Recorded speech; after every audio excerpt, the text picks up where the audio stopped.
Viernes Santo. En el Viernes Santo se celebra el segundo día de la fiesta cristiana del Triduo Pascual, jueves, viernes y sábado santos, el periodo durante el cual la liturgia católica conmemora la pasión, muerte y resurrección de Jesucristo. Se trata del quinto día de la Semana Santa y se representa la crucifixión y muerte de Jesús de Nazaret. Esta festividad se celebra en las iglesias católica, ortodoxa, luterana, metodista, anglicana y protestante, aunque la fecha varía en cada una de ellas. La fecha varía cada año, según el cálculo de la fecha de Pascua, relacionada con la coincidencia de la Semana Santa en la primera luna llena posterior al equinoccio de primavera en el hemisferio norte. La pasión comienza cuando Jesucristo es condenado a muerte por el pueblo romano y por la impericia del prefecto de Judea, Poncio Pilato, tras la traición de Judas Iscariote. Este hecho tiene lugar tras proclamarse Jesús como el rey de los judíos. Se representan los sufrimientos a los que tuvo que hacer frente en el camino a la cruz en el monte Calvario. Según los evangelios, tras la decisión de Pilato, Jesús fue despojado de sus ropas, golpeado, escupido y apedreado, tras lo cual le colocaron una corona de espinas y le hicieron cargar con su propia cruz hasta el monte Gólgota, es decir, el monte Calvario, a las afueras de Jerusalén, donde fue crucificado junto a dos ladrones para salvar a la humanidad.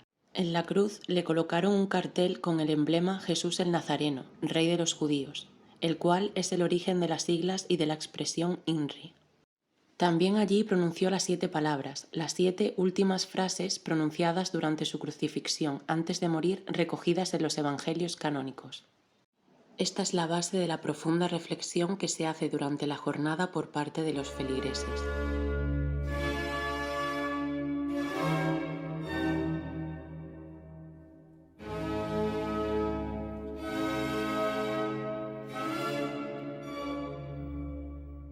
Su interpretación devocional es un símil con las situaciones por las que ineludiblemente ha de pasar todo creyente a lo largo de su vida, al que se suman todo tipo de exégesis. Joseph Haydn compuso las 7 últimas palabras de Cristo en la cruz, que es representada cada Viernes Santo. En la religión católica no se realiza la Eucaristía en Viernes Santo, sino que se realiza la liturgia de la Pasión del Señor en la tarde del viernes a las 3, hora novena, en la que se sitúa la muerte de Jesús en la cruz. Tras la muerte de Jesucristo, según las Escrituras, el cielo se oscurece, se rompe el velo del templo y un temblor sacude toda la tierra. A esta hora es costumbre rezar el credo de los apóstoles para recordar este momento de crucifixión. La liturgia finaliza con la tradición particular de la adoración de la cruz. Los únicos sacramentos celebrados durante este periodo son el bautismo y, solo en caso de muerte, la penitencia y la unción de enfermos. Se trata de un tiempo dedicado al rezo del Santo Rosario, a la abstinencia y a la reflexión sobre la vida y obra de Jesús. La tortura y posterior muerte de Jesucristo concentran los acontecimientos de esta fecha, que se conoce como Vía Crucis. Con el pretexto de no olvidar el sufrimiento de Jesucristo, los cristianos reviven las etapas de su muerte, las cuales las dividen en 14 estaciones, desde su condena a muerte hasta su entierro. Para ello rezan el Vía Crucis, también conocido como Camino a la Cruz, con el propósito de acompañar a Jesús en sus horas finales. El color litúrgico es el rojo, en conmemoración de la sangre derramada por Jesús, aunque también suele cubrirse las imágenes con una tela de color morado por su ausencia. Mientras que a la Virgen María suelen vestirla de negro como muestra de su luto y profundo dolor por la muerte de su hijo. En la tradición cristiana, como penitencia, hay ayuno de carne e incluso completo. Los ortodoxos no realizan ningún tipo de ayuno. El Viernes Santo en la Escritura. Viernes Santo de Pablo García Baena, incluido en el libro Antes que el tiempo acabe, 1978, entrelaza la pasión de Cristo con la pasión amorosa. Encontramos constantes referencias a los hechos que acaecieron sobre Jesucristo según la tradición cristiana en el Viernes Santo de una manera magistral, donde la liturgia católica se engarza al narcisismo paganizante. Algunas de estas referencias de la crucifixión de Jesucristo son: desnudo, desnudo hasta la sangre; tinta la res del sacrificio; soldados, carcajadas, extinguidas antorchas humeantes; que hambrienta Besania, brasas, bocas ardiendo, crepitantes leños rojos, ya que es popularmente conocido que los soldados romanos se burlaron de Jesús hasta casi su final. Otros versos son: la túnica del loco arrodillado busca, ya no blanca, ni grana, ni violeta, si es rígida por las costras, por el rayo fulmíneo que derriba, donde la referencia es clara a los colores litúrgicos de la tradición católica, mientras que el verso «el mazo martillea los clavos en la fragua» es una clara referencia a la crucifixión, así como Un vaho de hedor sube de los sepulcros, entreviendo el trágico final de Jesucristo. Por otro lado, también se puede encontrar una referencia a la traición de Judas en los siguientes versos. Está el campo del alfarero ya comprado con las 30 monedas. Por último, encontramos una velada referencia a la parte de los textos bíblicos donde se recoge, como ya hemos visto, los diferentes fenómenos que prosiguieron a la expiración del Mesías, así como su propio fallecimiento. Rapaz, tormenta deseada, lluvia sangrienta empapa el monte oscuro, la adarga, los arneses, fluye cárdena sobre las blancas sábanas, los lienzos taponados de rubíes, no caiga sobre mí la sangre de este justo. El verso «Y no apagues la luz, quiero verte los ojos» podría ser una referencia a las palabras de Santa Teresa de Jesús: «No os pido ahora que penséis en él, no os pido más de que le miréis». Definitivamente, el poema muestra un intento de abandono racional o omisión de la identidad y de los sentidos, más allá de la historia y del tiempo, donde García Baena busca aprehender la realidad como elemento físico y somatizante. Nada más que un ilícito barroquismo que se intercala con el placer de un culto sangrante, alabastrino, oscuro, santoral y envilecido del sibaritismo católico con el opulento ritmo de las reiteradas aliteraciones. Viernes Santo en Calanda, de Francisco Rabal, incluido en el libro Coplas y Ripios, 1998, es un poema dedicado a Luis Buñuel y a la Semana Santa de su pueblo, Calanda, en Teruel. Este pueblo trata de conservar la pureza de sus tradiciones y posee una de las Semanas Santas más emocionantes del país, considerada de interés turístico nacional. El poema menciona la popular rompida de la hora, un momento que estremece y cuya intención es expresar el luto, simbolizando el temblor que sacudió Jerusalén cuando Cristo expira.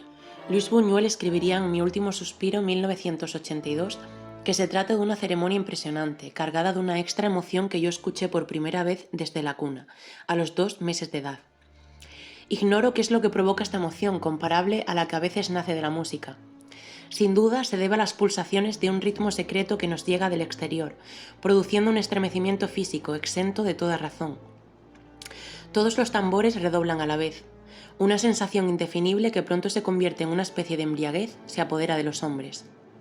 Y de esta manera los expresaría Francisco Rabal en su poema. Como un trueno impresionante, miles de tambores tronaban. El poema aborda la temática del Viernes Santo desde la perspectiva de la tradición católica con sus rituales como la vestimenta morada. También expresa el dolor de los feligreses por la muerte de Jesús.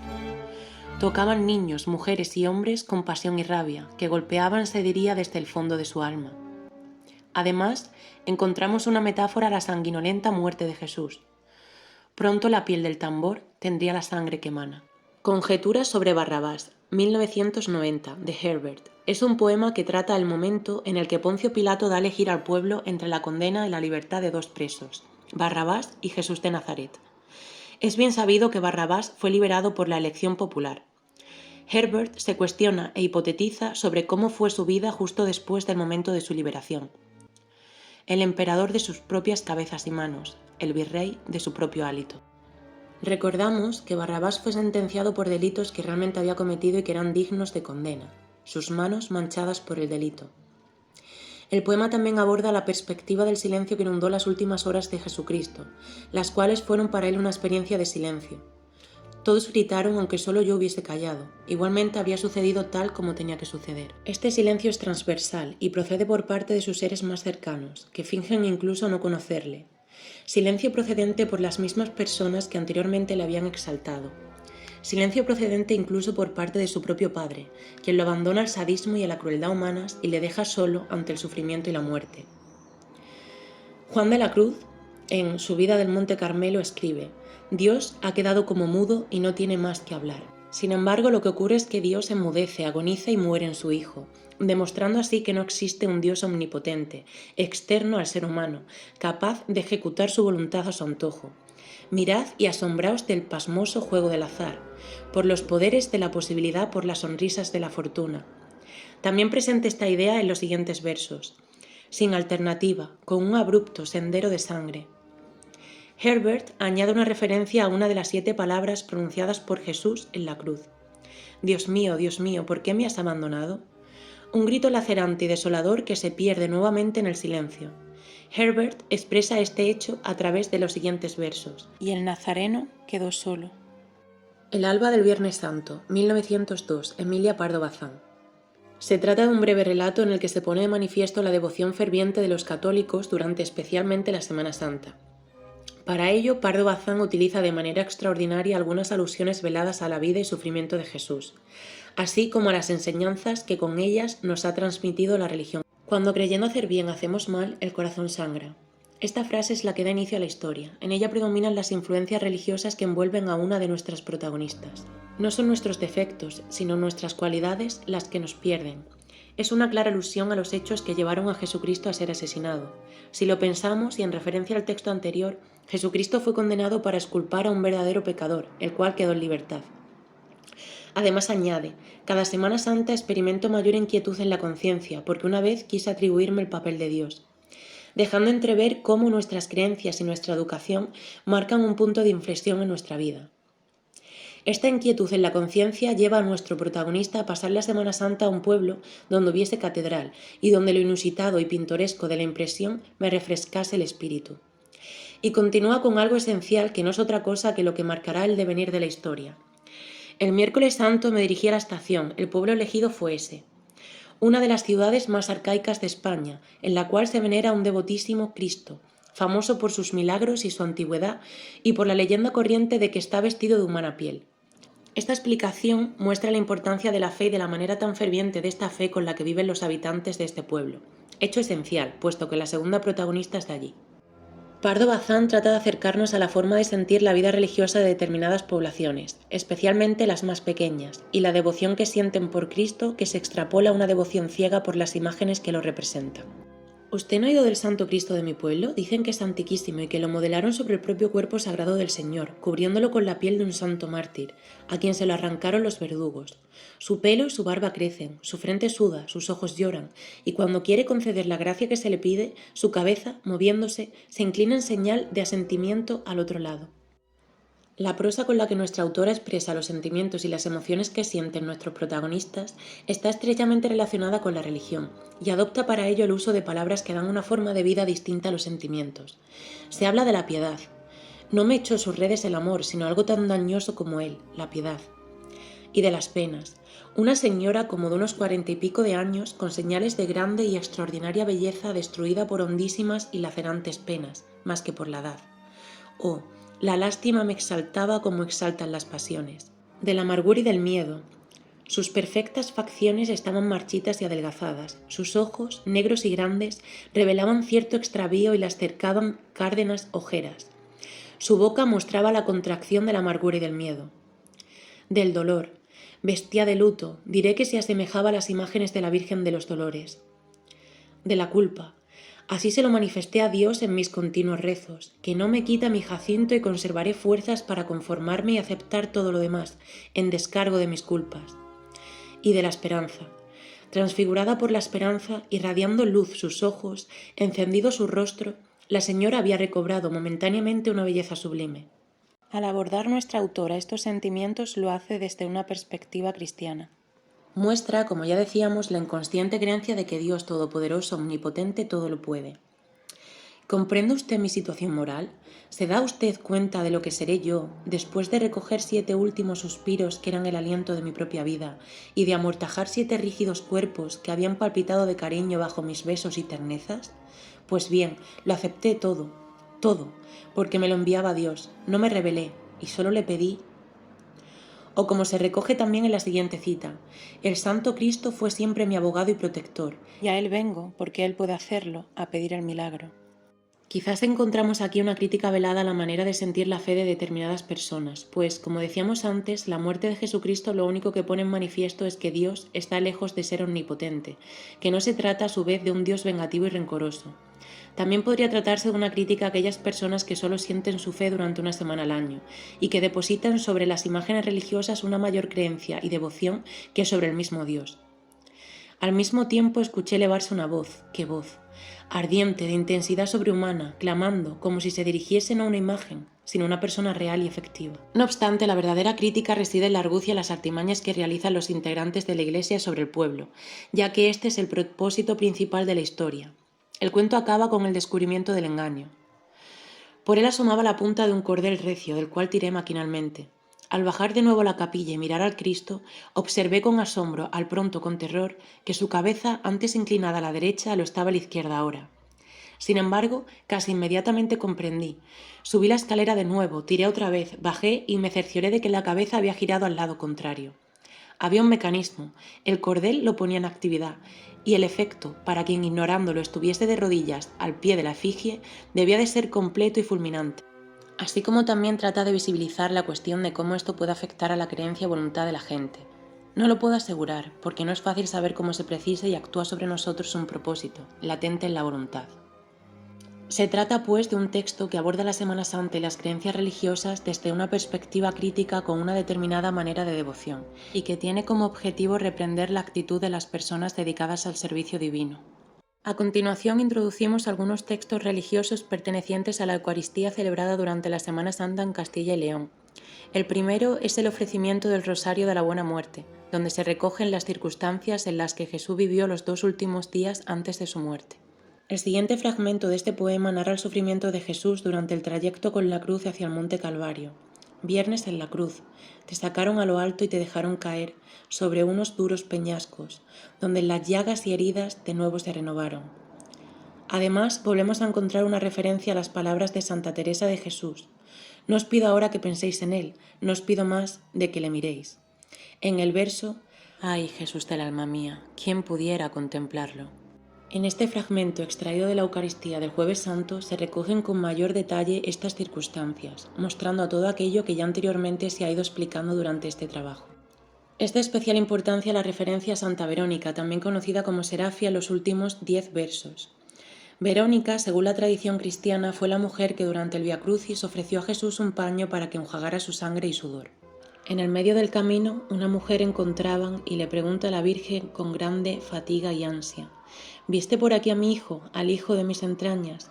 Sí, señora, sí le he visto, antes que el gallo cantara, con los grillos en los pies y una soga a la garganta, y una corona de espinas que el cerebro le traspasa. Si no lo queréis creer, vuelva para atrás la cara, vea la imagen divina que da lástima mirarla.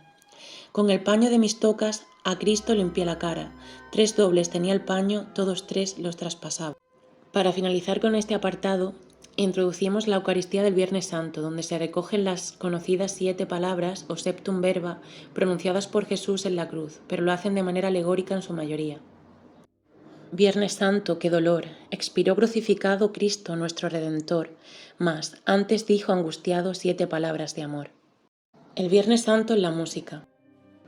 En primer lugar, la música típica de la Semana Santa y por consiguiente del Viernes Santo son las conocidas marchas procesionales. Se trata de música empleada para el acompañamiento de las procesiones. Es un género musical que cuenta con unos requisitos de estructura y estilo o carácter. La estructura alude a la forma musical conocida bajo el nombre de marcha, la cual ha de constar de un tema, desarrollo, trío y reexposición del tema. La marcha a veces incluye una introducción y una coda. En cuanto al carácter o al estilo, este está delimitado por el compás, el ritmo y el tempo, y la adaptación y adecuación al acto que representa, es decir, a la procesión por la que ha sido concebida dicha obra musical. Encontramos, grosso modo, 2 tipos diferentes de marchas procesionales. Por un lado existen las llamadas marchas de palio, que son las que suelen acompañar a la Virgen en su recorrido, con un carácter en su mayoría más alegre. Además, este tipo de marchas van acompañadas de bandas de música o agrupaciones musicales con un mayor número de instrumentos de viento. Mientras que, por otro lado, encontramos la marcha de misterio, las cuales suelen acompañar a Cristo en su recorrido y suelen tener un carácter más sufrido, más doliente. Suelen ir acompañadas de bandas de cornetas y tambores con un mayor número de instrumentos de percusión y a veces incluso en silencio. Dado que estamos tratando la conmemoración del Viernes Santo, hemos elegido 6 marchas de misterio. A continuación escucharemos un pequeño fragmento de Nuestro Padre Jesús compuesta por Emilio Cebrián Ruiz.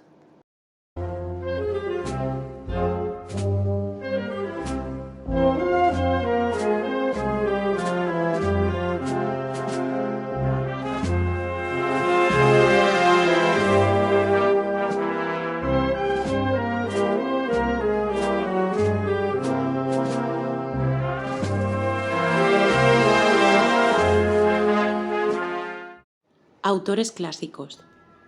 Bruckner. La música coral de este autor es considerada como un himno de alabanza a Dios. Destacamos el último motete, Vexilla Regis, compuesto como himno para el Viernes Santo en 1892.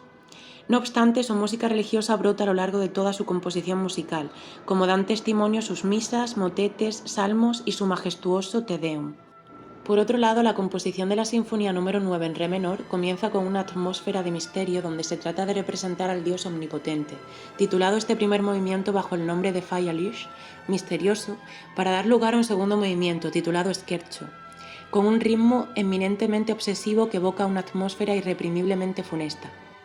Después se introduce el tercer movimiento, Adagio, en el que predomina lo trascendental, para acabar concluyendo con una extensa coda titulada Despedida de la vida, que contiene una alta carga de armonía, tranquilidad y paz, como si quisiera realizar un símil con la pasión de Jesús. Richard Wagner. Este compositor alemán no es una persona con fuertes creencias religiosas, por lo que en su obra tampoco encontraremos esta carga eclesiástica, lejos de la profundidad de Wagner, Messiaen o Bach. Sin embargo, dentro de su extensa obra musical encontramos el Parsifal, que tras la lectura del poema épico medieval Parzival de Schönbach, trató de mezclar el florecimiento de la naturaleza en primavera con el día de la muerte de Jesucristo y su redención. Así lo explica en la carta enviada al rey Luis II de Baviera el 14 de abril de 1865. Hoy es de nuevo Viernes Santo, día sacro, notable en todo el mundo, día de la redención, de las penurias de Dios. ¿Quién contiene la inmensidad? El inefable, el más confiado por la humanidad, Dios el Creador, que sigue siendo incomprensible, Dios el Maestro lleno de amor, íntimo amado e incomprendido, Dios el sufriente, escrito con fuego en nuestro corazón, pleno sentido de la existencia, que carga el mayor de los pesares. Dios doloroso y visible, la enseñanza que no comprendemos nos alcanza ahora. Dios está en nosotros y el mundo es su milagro. Un cálido y soleado Viernes Santo me ha llegado con su santa presencia algo de Parsifal. Ya vive en mí y crece como un niño en el seno materno. Cada Viernes Santo cumple un año más y celebro el día de su concepción, al cual sigue el de su nacimiento. Ese día fue el de la concepción de mi Parsifal. Advertí que era el primer día de la primavera, y en la almena de mi asilo doblaban las campanas, los pájaros cantaban, las primeras flores se abrían para mí. Era el hondo éxtasis de la concepción de Parsifal. Acongojado y frío por fuera, sin esperanzas por dentro, cansado, en busca de la muerte, es lo que resentí en Múnich el último Viernes Santo, cerca de la suprema gloria de mi vida, el sol que en mí habría de brillar, el Redentor, el Salvador de mi existencia, es lo más prodigioso y milagroso que un poeta puede hallar. De ahí que no resulte extraño encontrar en su Los encantos del Viernes Santo este diálogo, donde se responde a la cuestión planteada en el Parsifal. Son los encantos del Viernes Santo, Señor. Ay de mí, día de supremo dolor. ¿No debería llorar y afligirse todo cuanto vive, respira y florece, y todo lo que renace? Ya ves que no ocurre así. Las lágrimas de arrepentimiento del pecador como sagrado rocío riegan hoy el campo y lo hacen fructífero. Todas las criaturas se alegran de haber encontrado los beneficios del Salvador y le consagran su plegaria. Si no pueden contemplarle en su cruz, al menos dirigen los ojos al hombre redimido, que libre del miedo y del pecado se siente puro y salvado por el divino sacrificio del amor. De esta manera se sienten las flores del prado, participantes de este beneficio, porque hoy el hombre no las aplasta con sus pisadas, pues como Dios, con su celestial bondad, se apiadó del hombre y por él sufrió, así el hombre hoy con piedad las respetará con pasos suaves. Así pues, todas las criaturas han de agradecer lo que aquí florece y pronto se marchita porque la naturaleza, purificada también, recobra hoy toda su inocencia. Esta obra será criticada duramente por el filósofo alemán Friedrich Nietzsche, que la sintió como una deslealtad y le reprochó su inclinación ante la cruz por flojedad de espíritu. Por otro lado, esta ópera le resultará a Wagner de inspiración para la creación de su Christus Factus Est. Brahms. Un requiem alemán se consagra como una meditación sobre la vida y la muerte inspirada en textos bíblicos, donde el sentimiento se aproxima a la compasión, a la misericordia y a la esperanza. De esta manera se distancia del requiem en lo referente a su sentido litúrgico. Además, nuestro autor se aleja de la tradición católica y se adentra en las enseñanzas del luteranismo al mostrar a un Dios verdugo, donde las alusiones a la vida eterna y al juicio final son constantes. Por último, Bach. Bach escribió 5 pasiones, 4 de ellas para las ceremonias del Viernes Santo, a saber, Pasión según San Mateo, Pasión según San Juan, Pasión según San Lucas y Pasión según San Marcos. No podemos finalizar este trabajo sin mencionar que, tras la muerte de Jesús, recogida en el Evangelio según San Marcos, capítulo 15, versículo 39, el centurión que estaba enfrente de él, al contemplar la manera en que había muerto, dijo: «Verdaderamente este hombre era hijo de Dios». El soldado que traspasó su costado por la parte del corazón no sabía que cumplía una profecía. Del corazón de Jesucristo brota sangre y agua. La cruz, erguida sobre el mundo, sigue en pie, como signo de redención y esperanza.